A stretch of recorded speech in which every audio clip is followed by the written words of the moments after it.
Do you dream of adding your very own book to the collection of books that have already been written? Do you wonder where to start or how to finish? Does the idea of writing a book seem too overwhelming? Do you just want to polish up those writing skills or stay motivated? Do you wonder what to write about? Everything you need to help you write, stay motivated, and self-publish your own book is right here on one channel. And why? Well, because it's time to get over the writer's hump and just do it. You can write anything. Yep, you can write a book. Welcome to a book. I'm so glad that you are here today. Guess what? We have another fantastic author for you. I'm sitting here with Nathan. Nathan is just a really cool guy, and I know that you are going to have so much fun learning about him, about his writing process, everything there is to know about him and about what he has written. So Nathan, welcome to the show. I'm so glad you're here. I'm glad to be here too. Thanks for having me on. Oh, my pleasure. Nathan, we scheduled you to be on this show several weeks ago, and I know when we talked last, you told me a little bit about your book and your writing journey. So I know a little bit, but our audience knows nothing about you. So I was hoping you would talk a little bit about how this book was born, what it's called, all the good stuff we want to know. Hey everyone. My book is called The Sapien Empire, and this idea was born back in 2013. And back then, I thought like I'll have this book done in 2 years, and it'll be out on shelves, flying off of them, and I'll be making so much money. Well, the reality was, it took me 9 years, and that was after it had been split into two, then four, now an 8 book series. But given the scope of what I'm doing, I think that's very understandable. And also, I like the excuse I like to use is that 9 years wasn't just writing the book; it was also sort of building my foundation as an author.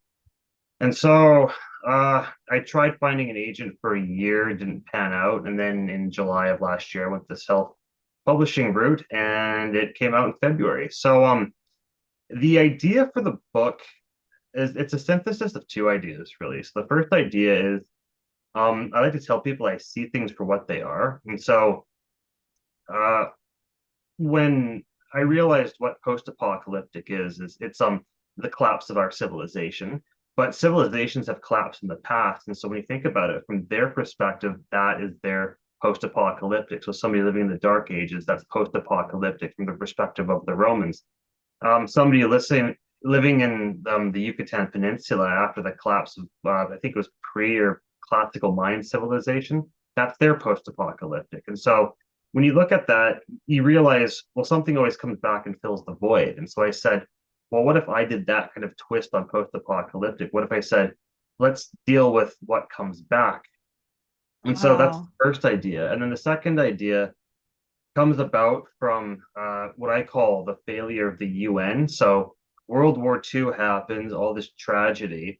People say, hey, let's like not prevent that. Let's prevent that from happening again. Let's all try to work our differences out peacefully. And then unfortunately, it doesn't always pan out. Sometimes there's areas of the planet where just bad things happen and nobody seems to do anything about it. And it can be quite tragic and break your heart. And I think in a moment of just pure will and naivety, I said, I really just wish there was some entity, vigilante, mercenary group, or whatever, that was just taking matters into their own hands and fixing these problems. So I said, well, hey, wait a minute. What if, as civilizations coming back, they say, we're not going to do any of that. We're going to do it right this time. We're not going to repeat this cycle of Wow. rise and collapse and the tragedies that have happened in in the past. And so it just that's how it's really started, and it just snowballed from there as I committed to the world building and started adding features to it along the way. Wow, that's really something. That's some deep thinking too. You Mhm. have to, I mean, you really have to put a lot of pieces of the puzzle together. So you mentioned something, you said the world building. Did you have a lot of notes that you took? What went into the process of this world building? So I think one way of a good skill to have is organizing your life. And so I find when you can just sort of give yourself a moment and sit down and start asking yourself questions about what do I not understand? What am I getting? What should I do in the future? It helps. And so that is um, an aspect that did help me with this. But did I have notes?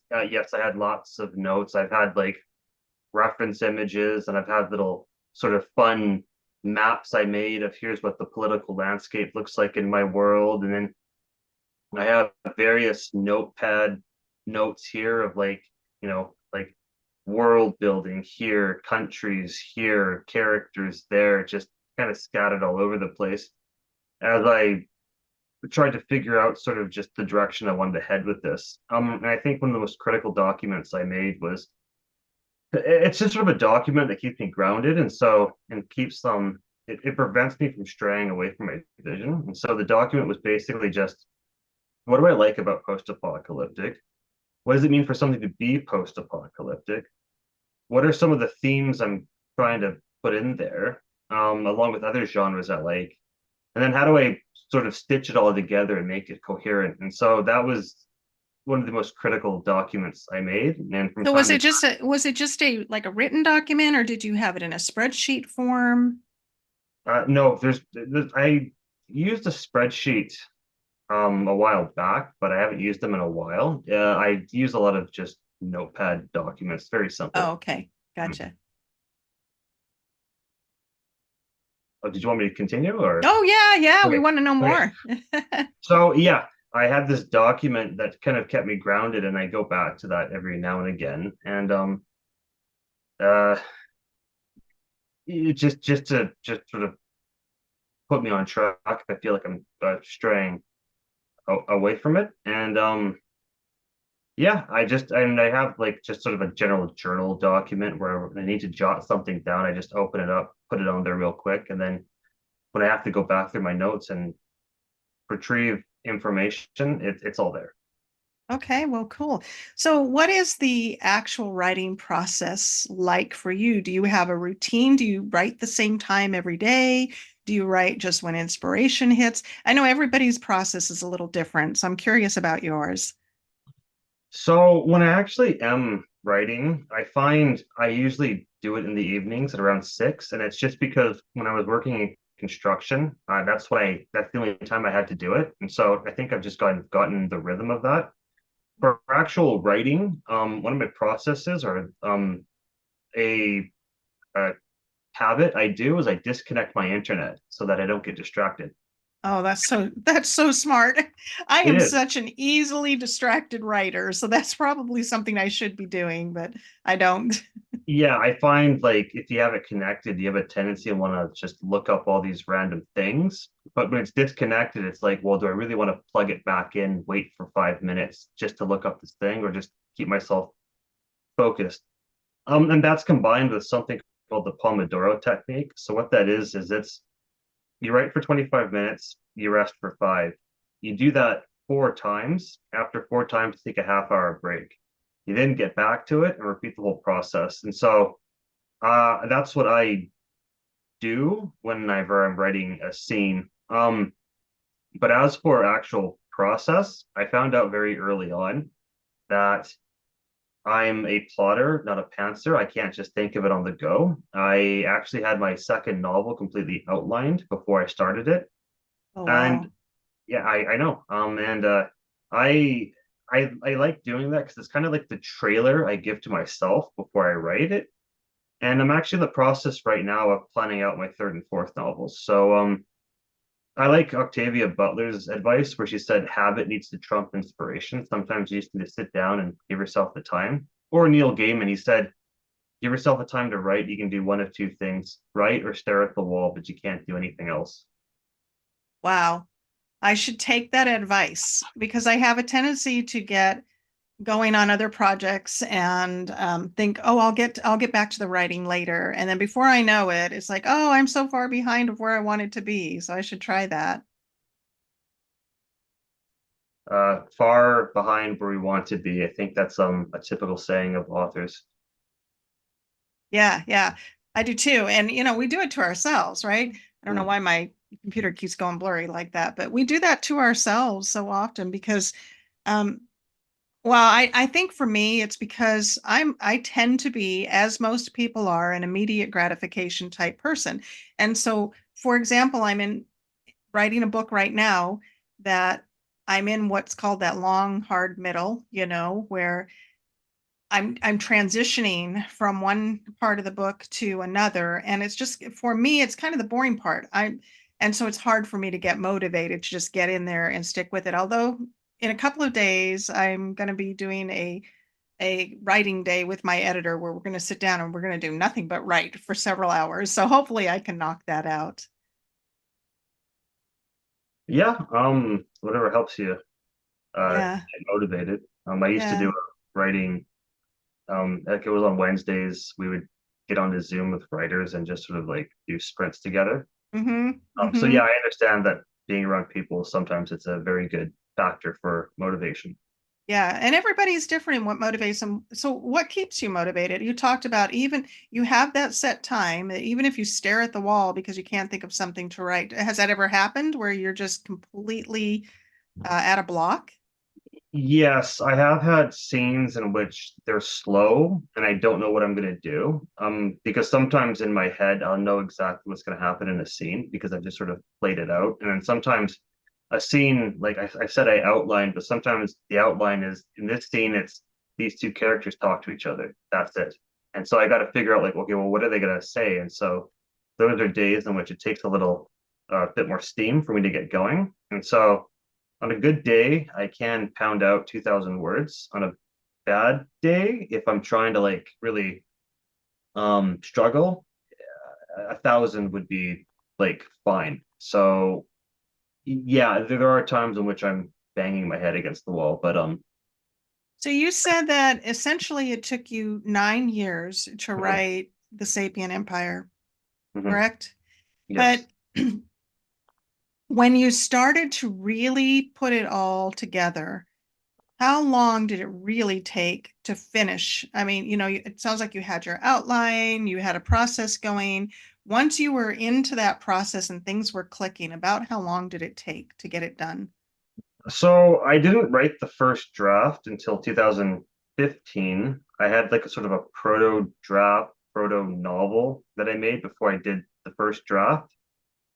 Um, And then I went through four drafts just because the first draft was kind of like me making something, but I was like, this isn't like, I don't like this. This isn't good.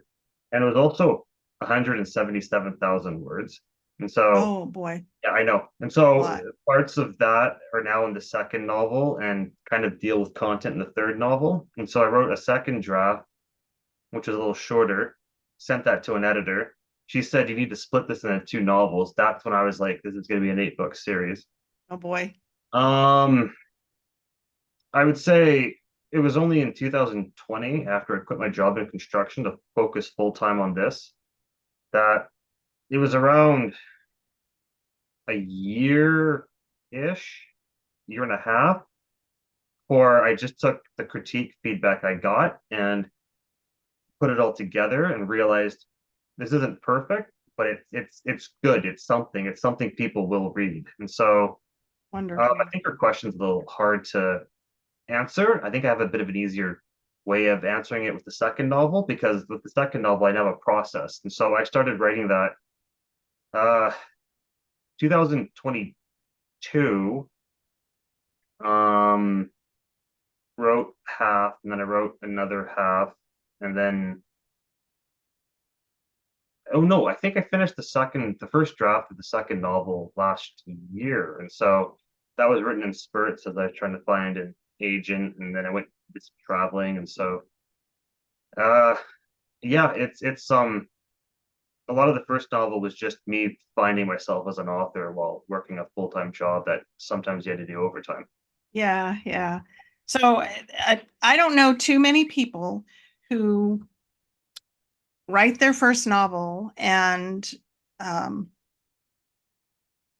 instantly hit the bestseller list. You know what I'm saying? Like they're not, I don't know too many people who write a book and right out of the gate, suddenly they are completely financially solvent and have all this loads of money coming in. Was that something that was how did that go for you? Was it because I think a lot of people are surprised. They think I'm going to write this book, I'm going to be famous, I'm going to make all of this money as an author, and then it absolutely does not happen that way for them. So, were you surprised by how your marketing went and how much marketing there is involved Uh, in writing a book? I was surprised, not because I was in this incredibly naive state. I was surprised because I was working with a marketing person when I decided to go the self-publishing route, that she Mhm. told me that nobody's ever lost money with their program. She's had people retire off of their books. And then I thought, oh, let's just see if I could pay my rent this year with this book. Like I set the bar low. So I was like, maybe let's just because I was doing everything she asked for. And then um the novel gets released and it was at like 1.6 millionth place.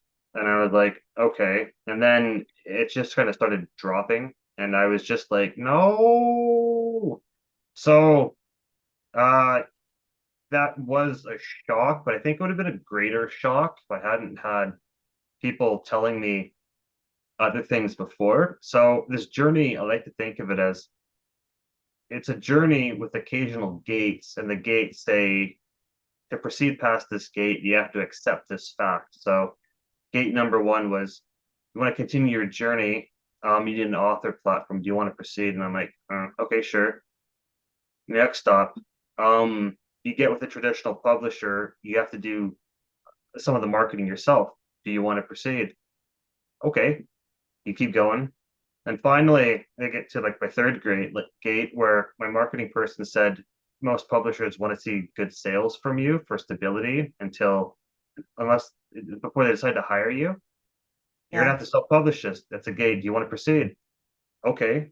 And so, and then you hear things about like most novels, they sell less than 1,000 copies. Most authors don't make money off of this. I have had some existential crises before where I'm like, okay, there's a good chance that this may not succeed, and then I accept that. So if I hadn't already had that in my heart, then having this like go like not be successful right out of the bat, it would have like hit me like a ton of bricks. But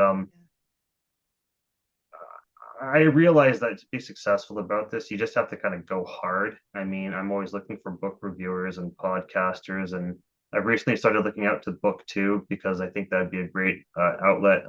Engaging with communities on Discord. Uh, all I can say is I had to pick up steam and step on the gas, and that's what I've been doing. So I will see in the next year or two if that bears fruit or not. Yeah, and I think part of the key there is that you don't give up. And so many people I know get discouraged and they say, "Oh, well, there goes the dream," because the dream may have been that they were going to make a million sales within the first year, whatever it is, and then the dream goes by the wayside. And so they quit. They quit marketing, they quit writing.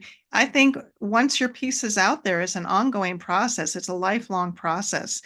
It's I don't even remember what the exact numbers were, but it's a very small percent of people whose books ever get to that, notoriety stage. So you're doing everything right, it sounds like. You're just hanging in there.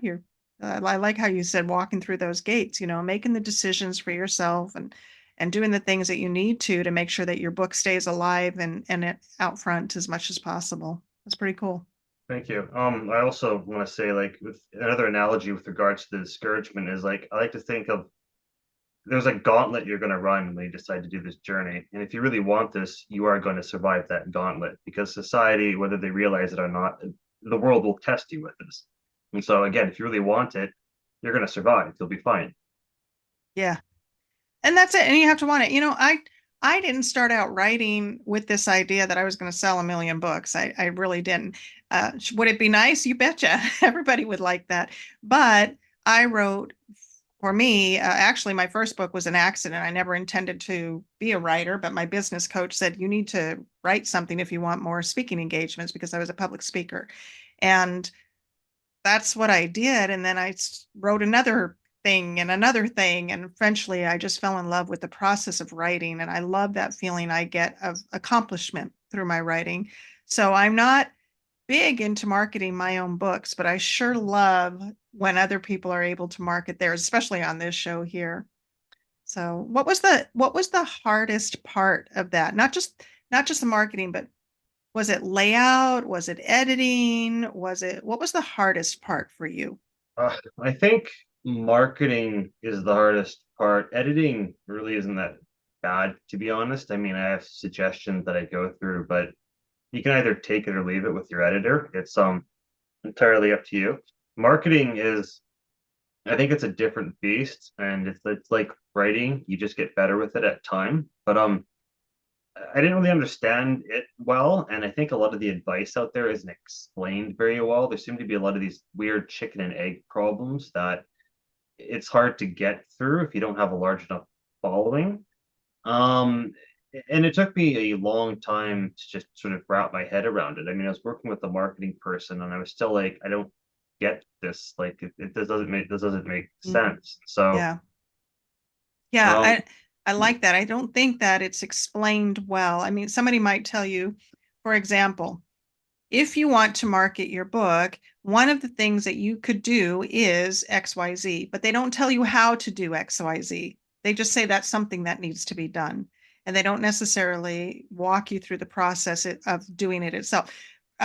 Making an author's page, a lot of authors do that. I don't know, my camera keeps going blurry there.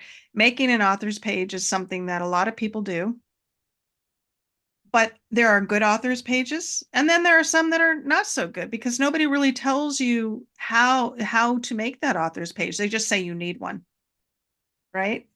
yeah. Well, one of mine is like they'll say like do live streams. That's good for engagement, and then I'll say, okay, so if I did a live stream today, would it work? And then they say, how many followers do you have? And you say like, well, I got two. Like it's a like a no low number. Then they'll say, well, that's not enough. No one's going to notice. So I mean, that information's kind of pointless to me. So, But right, exactly. yeah, but I will say like okay, oh, I got to put this piece of like very important information out there. So if anybody's confused, I'll say this. Here's what marketing is. Marketing is really just an advanced form of networking. You're getting who you are and what you're about connected to other people. Now, sometimes it's a one-way connection because they'll know you, but you won't know them. But it's connections. So, like getting on people's radar through a social media algorithm, that's networking. Like you're getting connected to them. Again, it's one way, but Right. um, Yeah. yeah. Yeah, and it's just doing everything that gets put in front of you is a way. I love what my first guest on this show, Daniel Finkel, he's going to be back in April. He had said he just says yes to everything that comes his way. He just doesn't say no, and he just goes with it because you never know when one of those particular streams that you're tapping into is going to take you to the larger pond. And so, yeah, it's just things like this. It's things like that author's page. It's doing what you can with what's in front of you at the moment. I really believe that. Mhm. Yeah, for sure. And uh I would also say like trying to get rid of this victim mentality of, oh, I don't have the money. Oh, I don't have a publisher helping me. I don't have an already successful platform because of the, I mean, I don't have any of that. And I'm not just Mm, like going wham, boo-hoo, poor me. I mean, like I said, yes. you're gonna figure it out. And Yeah, I want to address that for a minute. I believe, and I say this almost every episode that I do, that we live in a day and age where there's no more excuse for not being able to write. Everybody can write. Anybody can write a book. And you don't have to have a publisher and you don't have to have an editor. You can write a book and you can stick it up on Amazon. Now, is there a lot of garbage out there? Sure, but there are some wonderful, beautiful pieces out there too that are very well done. And no longer do we live in a day and age where you have to have permission, where all of the stars have to, line up in order for you to get your book out there. That's the nice thing about technology. Anybody can write a book. And I think too many people think that, just like you said, I have to have money, I have to have resources, I have to have time. I was working full time when I first started writing, and you were too. So many people working full time and just squeezing in the time that they could to start writing. There just are no more excuses, I don't think, out there for people to start writing. Now, there are certain things that I also say, if you're going to put a book out there on your own, make sure you have somebody else look through it and look for mistakes. Look for those proofreading mistakes. If you can get somebody to edit for you, absolutely get another set of eyeballs on there for those types of things. Like you said, if you don't have to have somebody change your story or your voice or your integrity, but for sure, have somebody look over it just for quality of reading itself, just for that. And sometimes, you know, um, I caught this in my book that I'm writing right now. So one of my characters' last names did not have an S on it in the first half of my book. But then I added an S. I don't know why, towards the second half. I said, wait a minute, I have two different last names for this same character. And so those are little things that if you don't catch it on your own, your reader might catch for you. So get it, have somebody beta read it, something. Have another set of eyes on that for you. And that alone can be a little scary and intimidating for people. They don't want somebody else looking at their work until it's perfect. And there is no such thing as a perfect piece. There just isn't. There's always something that could be improved upon. But if that process is intimidating for you and you don't want to show it maybe to family members or friends or anything quite yet, then hire somebody to do that for you, right? Yeah, for sure. I want to just say if you don't want to show it to an editor yet, because sometimes they cost money, you can easily join a critique group. I mean, I remember when I showed my third draft to a critique group that I'm a part of. I mean, there was a like moment of like, okay, this is getting real. This is what you want. You don't want to just keep it to yourself. It's time to show it to people now. And Right. they were really helpful with me. I mean, I will admit I did have some moments in which I was like, oh my God, I've been working on this for 9 years and it's mediocre. No. Um, just sort of like you being critical of yourself. But I went back and I worked on it and no one's really told me it's mediocre so far. So Yeah. yeah, that's good. And also even editors need editors to look at their work. You just sometimes need a fresh set of eyes that's approaching it with like nothing in the back of their mind. 100%. I totally agree. And different people catch different things. So the person that I have edit my stuff, she's actually my dear friend, and she is wonderful at spelling, punctuation, I mean, there's so much that she does catch. But then there are little writing tips that my last book I had my neighbor look over. He's an English professor. And he used to work for a publishing company. So, I had him look at it for other reasons, and he made some different types of suggestions. So I got advice from different people on some things that I could improve on and work on. But I can't stress that enough, that it's really important to at least get another set of eyes on it. One of the great thing, and for me, I think layout when it came time, because I self-publish, layout was a bear, and it would take me days sometimes just to get this thing laid out right, and I'm just so frustrated with it. There's a wonderful company out there. We're going to pause here in just a minute and show their commercial, but Victory Vision Publishing. What I like about them is they let the authors have complete control of their book. They have different package plans. Maybe you only want somebody to edit your book. They do editing. Maybe you want them to help you with the layout, like me, because I struggle with layout. Then they could do that, or they can just do a whole package deal for you. So if you don't mind, we're going to take a break for just a minute, and Yeah, sure. we're going to go hear about Victory Vision Publishing. We'll be right back. Hey everyone, are you stuck trying to figure out how to finish writing or publishing your book? Well, let me tell you about Victory Vision Publishing. Victory Vision Publishing is there to help you cross that finish line. They have package plans that are tailor-made just for your individual needs. They have learning opportunities where you can discover ways of overcoming some obstacles that you might have. Adam Fleming is a wonderful CEO, and they are a fully staffed team just waiting to help you edit, lay out, maybe make a cover for your book. Go ahead and join their email list and check out some of the wonderful books and wonderful authors that they have already helped get published.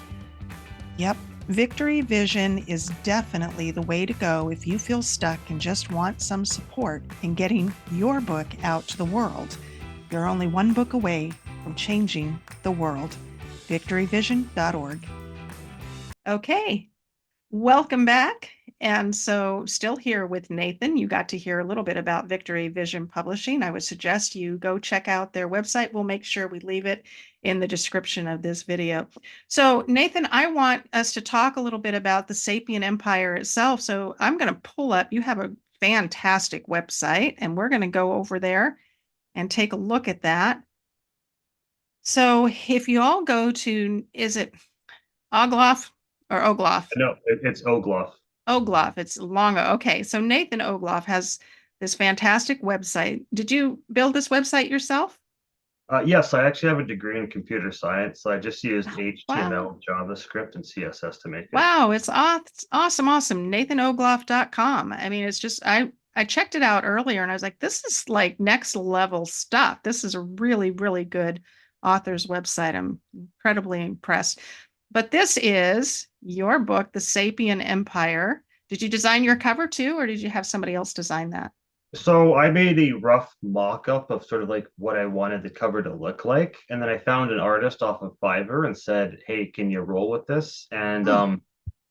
I had one. He came up with something. I gave him some suggestions of how to change it. He came up with this, and I was like, "That's great." And given how people have reacted to it, it looks like I did a good job.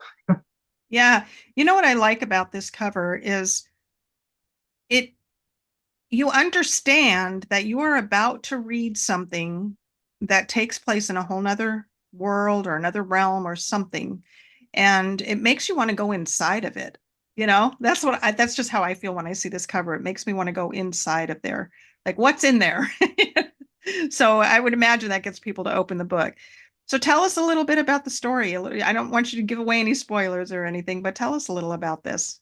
So the first book starts with the rebuild of civilization. So we start in this aftermath of civilization collapsing, and it starts in the Pacific Northwest, and there's four city states that exist because they're remnants of these city states that used to exist before society collapsed. And so there's a Lord Chief. Okay, so the city states are Steer Island, Cade, and Columbia. Steer was ruled by a Lord Chief called Vibrant Magrite, but he found Shindo Dekan, our protagonist, also known as the Machine Right, and with Shindo's help, not really help because he's like the Vibrant was like, well, you work for me now, too bad. With Vibrant's under like yeah, so with Shindo's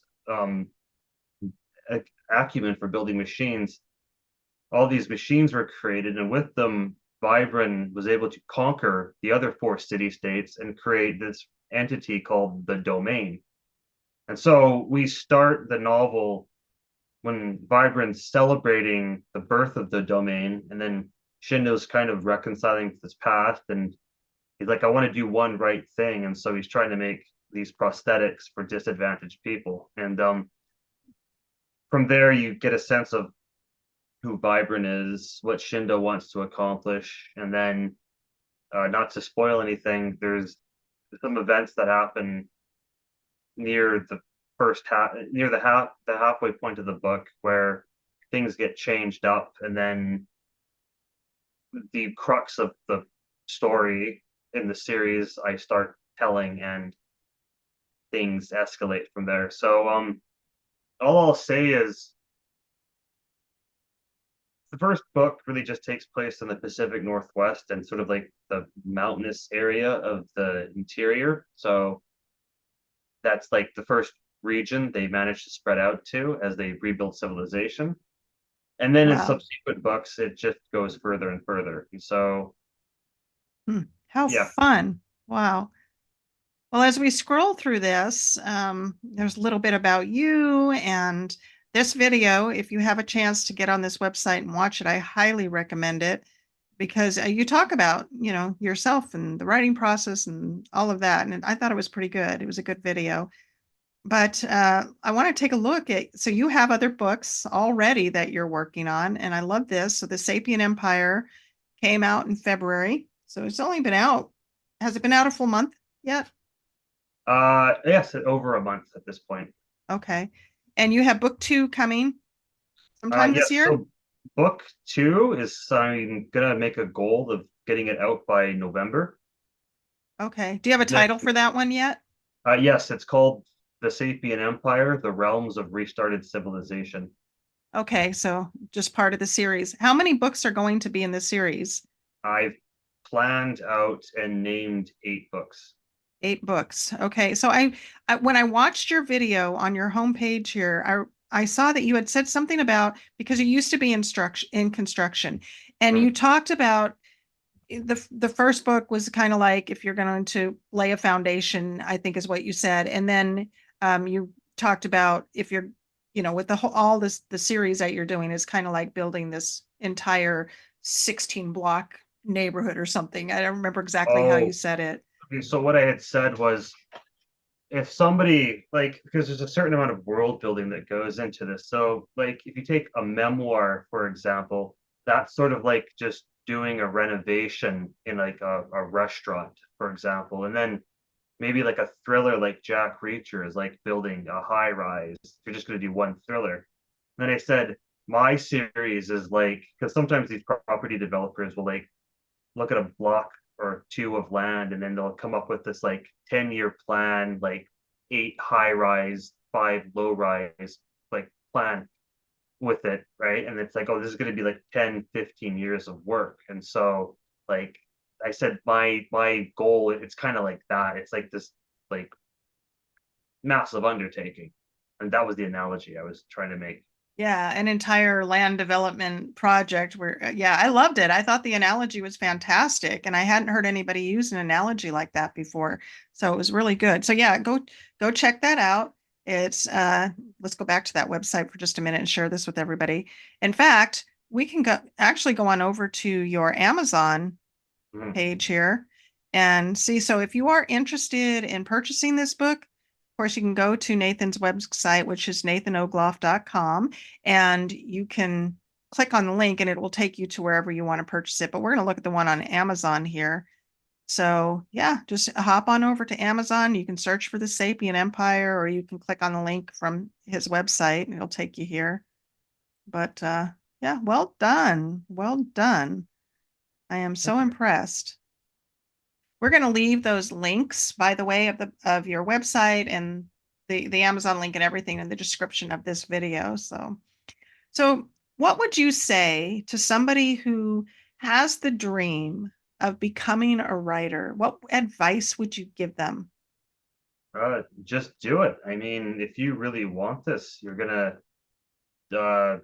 pursue it. I would say in terms of taking advice from people, be very cautious, because I'm just speaking from a bad experience I had. Uh, Unless the person's an author themselves, a literary agent, an editor, or a publisher, take their advice with a huge grain of salt because I do notice that people mean well, but people also like to talk and they think they know, sometimes know more than they're letting on. Um, if if you want to pursue this, don't try to focus on getting to like George R. R. Martin level fame because you're just going to get disappointed and you're going to get frustrated that you're not at that. You're not going to enjoy the process. And I realized that what I really like about this is just sharing it and connecting with readers and seeing the reactions to their story, one reader at a time. And don't I mean, sure, you might have a goal of like you want to be financially successful at this, but just enjoy the process um as it happens. Enjoy the journey. Don't focus so much on the destination. Yes, absolutely.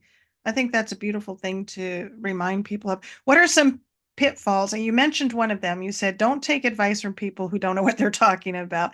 But what are some other pitfalls that maybe new people could avoid that you've experienced? Um,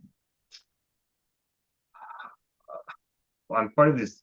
reader groups on Facebook, and we've got a lot of problems with spammers. Because people Oh, are like, no kidding. authors, please drop your links. I'll help you promote it. And after a while, it's like you just get onto it. Yeah. Try to do as much stuff for free because I've sent my review requests to some people and they're like, we'll review it. Here's our plan. And it's like, you know, $300 for this, $500 for that. Uh, Try to avoid that. There's a lot of free resources out there. Um, if And you know what? That is very sage advice. There will be things that you do need to spend a little bit of money on along the process, but be wise about that. You mentioned those spammers and those scammers out there. Stick around long enough in those authors groups and you will know right away. I mean, you smell them coming. They're just terrible.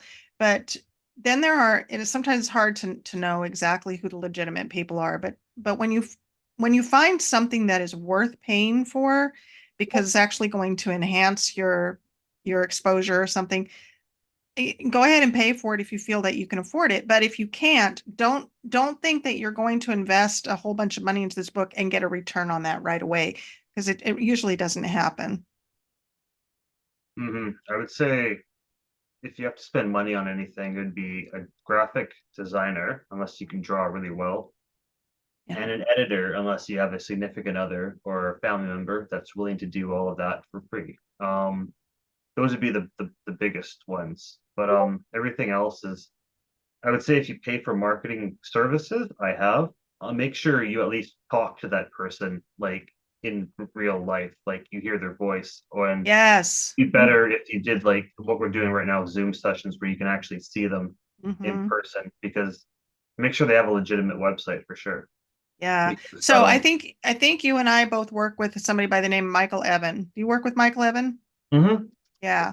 And so Michael is legit because and he connects people, he connects authors with resources and um he was somebody that when I signed up with him, I talked to him first. I talked to him on the phone first. I didn't just get an email from somebody and go, "Oh, this looks like it's a good thing," and click on the join now button. I didn't do that. And so that's pretty sound advice that you're giving, I think. And two, if you have the opportunity to get references from other authors who have worked with somebody and find out whether that really worked for them or it didn't work for them, I think that helps also.